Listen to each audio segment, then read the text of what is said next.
can't see me, you Stevie. Wondering how I reach more evolutions than Eevee and make it look easy. What's up, Earth's mightiest subscribers? It's Blerd without fear. Welcome back to the channel. In today's video, we're going to be talking about Hulk versus Thor, Banner of War Alpha #1 by Donny Cates and Martin Coccolo. And in this video, I'm going to break down some of the Easter eggs as well as some tidbits that you might want to get up to speed on if you want to get into this series, as well as what you can expect in the next 4 issues collectively of both Thor and Hulk by Donny Cates in this Banner of War story arc. We're going to talk about all that and more right now, but first, a word from our sponsor, Brotherwise Games. This company is all about creating games that are easily accessible and don't take a lot of time to play, so you can get way more replay value out of them, and you don't have to learn a bunch of complex systems or have to have a doctorate from Harvard to understand. Their games are built for both the casual and hardcore board gamer alike, and the games they've made have been some of the most popular games in recent memory. Games like Boss Monster, Unearthed, and Night of the Ninja. And one of the other games I want to tell you guys about is Call to Adventure. You get to craft your own hero, and I don't mean just you pick a random card and oh, here's your hero. You'll get to use the mechanics already within the game to craft your own origin, your motivations, as well as choose your own destiny. This game even trades out dice for rooms to choose whether or not you succeed in the challenges you must face to become the ultimate hero, anti-hero, or villain. This game can see anywhere from 1 to 4 players, can take anywhere from 30 to 60 minutes to complete, and takes only about roughly 5 to 10 minutes to teach. This game is really fun. I like it a lot, not to mention I love thematic board games, and I love it even more when I get to feel like I have some kind of level of customization in the characters that I get to play. It's not going to be a replacement for Dungeons & Dragons, but it is a substitute for those nights when you don't want to deep dive into a bunch of role-playing, but you definitely want to engage in a fun game. If any of this sounds of interest to you, go check out the link to Brotherwise Games in the description or a pinned comment below and see if you're willing to answer the call to adventure, and check out some of their other games while you're there. Now let's talk about Hulk versus Thor, Banner of War Alpha #1.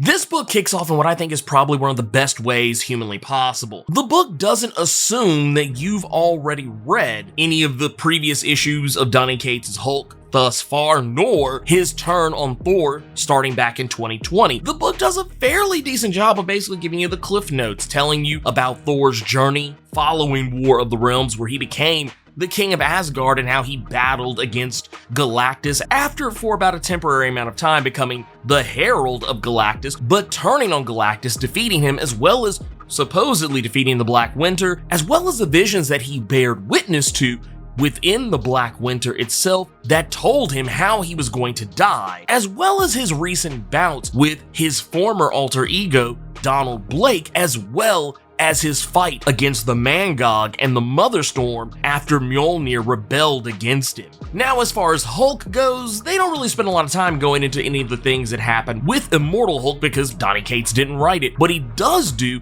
is tell you a little bit about the new status quo of Hulk, and if you've been keeping up with my videos, you already know, but I will give you the brief synopsis that since Immortal Hulk, something happened with Banner and his Hulk persona. It was hinted at in the debut of Donny Cates' Hulk that he had killed a lot of people in El Paso, Texas, but we were never really given a hard number on exactly how many people it was. But in this issue, we actually do get an exact number of how many people Hulk murdered in El Paso. Thor specifically calls out that 17 people are dead because of Hulk. And while we know that Hulk himself is not actually responsible for it, this is actually due to the new Hulk persona, Titan, which for all intents and purposes, the easiest way to explain it is that when Banner hulks out, he becomes the Hulk. What happens when the Hulk hulks out? Well, you get Titan. And Titan is the one who's actually responsible for killing all those people, and the reason why Hulk has been trying to distance himself from Earth. He's been trying to find a place to put the Hulk so that he can't harm anyone else, and then maybe they can finally have some peace. You know, maybe on a planet not unlike Sakaar, only this time maybe it won't get blown up. The thing that I really took note of here in this comic is that there are a lot of Easter eggs towards video games, because this is, you know, as all Marvel comics, superheroes, and really superheroes in general, even in DC Comics, whenever they first meet or you ever see a comic where it's so-and-so versus so-and-so, they always have to have some kind of a duke-a-roo, whether it's at the beginning, in the middle, or towards the end, and usually by the time it's all wrapped up, these two characters are likely going to wind up working together to fight against a common foe. And that's pretty much the vibe you're going to get here, but in this issue, we do actually get to see Hulk and Thor get their business in against each other. Thor gets to get a lot of one-ups on the Hulk. Hulk gets more than a few good shots in on Thor, but no one is ever really booked as being better than the other, even though there are some instances where Banner is being reminded by the AI inside of Starship Hulk that he has never really truly beaten Thor when he is been this powerful. But what I did dig in all this is the video game references. Once again, we go back to having a versus screen between these two characters as if this was Street Fighter or Mortal Kombat. We even get the round one fight at the beginning of their battle inside of the arena on the Black Hand of God, a place that we recently visited in Donny Cates' own Thor when Thor went to find Odin and found him in the gladiatorial arenas on this severed dead Celestial's hand. We even get health bars for both Hulk and Thor, though they're not followed to any extent after they're initially shown, but it was something that I thought was really cool. The other thing that I thought was really cool about this is that the whole time this has been going on,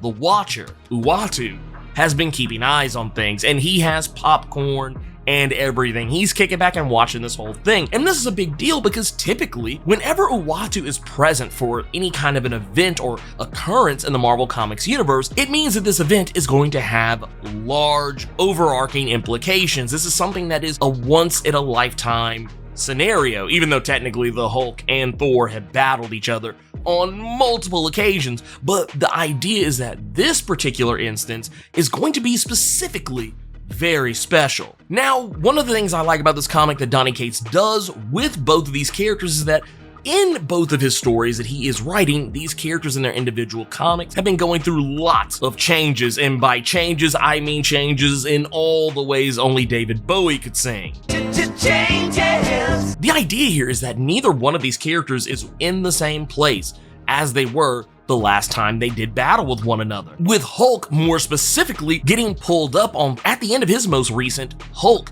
#6, where it was revealed that Thor had finally come to take him down once and for all. And Thor himself, he just recently lost his father Odin, and not only did he lose Odin, he lost Mjolnir as we know it. The Mjolnir that he has now was reforged by Angela, his sister, and somehow is possessed of Odin's dead soul. Now, this actually goes back to the most recent issue of Thor #24, where it was revealed that Odin cannot enter Valhalla. Something has happened with that realm of the dead, and he can't enter it, and more importantly, it doesn't seem like anyone else is there. Something is happening, and right now, the only way that they can fix it is for Odin to become one with Mjolnir so that he can help guide his son Thor to right what's wrong. Because right now, Valhalla's halls are empty. There's no Valhalla. Where are all the honored dead going to go? And more importantly, the honored dead that were already there, where the hell are they now? And honestly, I think we just answered our question. I think by the end of this, we're gonna find out that Hela is somehow involved in this in some way, shape, form, or fashion. Because once again, there has to be a common threat, and I think that you will probably end up seeing Hela somewhere in this down the road. I'm not 100% sure because I haven't really read any solicits on this bad boy, but it just kind of seems like that's the direction that would make the most sense. It seems like Donny Cates is gonna try to clear up, or maybe even not necessarily wrap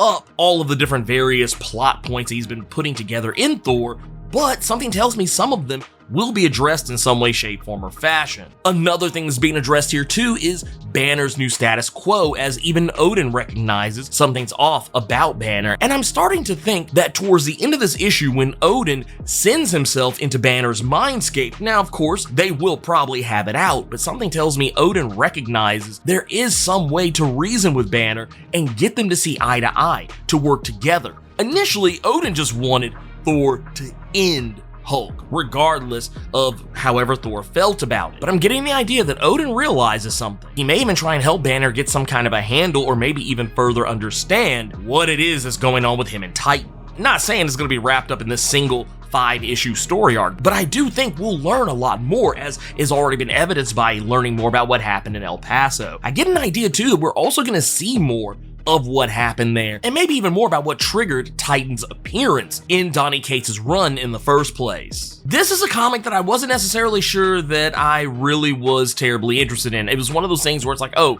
Hulk versus Thor, yet again, of course. Now, granted, it also helps that the guy who is writing both of these individual comics is writing this one singular story, so I'm totally into it now, especially after having read this first issue. But I will say I do have concerns about how this is going to play out, and whether or not it's going to be what I would guess would be essential reading if you're trying to follow either one of these books. Is it? Will it? Or won't it be? At this point, I think it's a little too early to say, but I definitely think it's something that if you are reading either Hulk or Thor, you'll definitely want to keep your eye on this one, you know, just in case anything important comes up. But anyways, let me know what you thought about Hulk versus Thor Banner of War Alpha #1. Keep it plus ultra and sound off in the comments.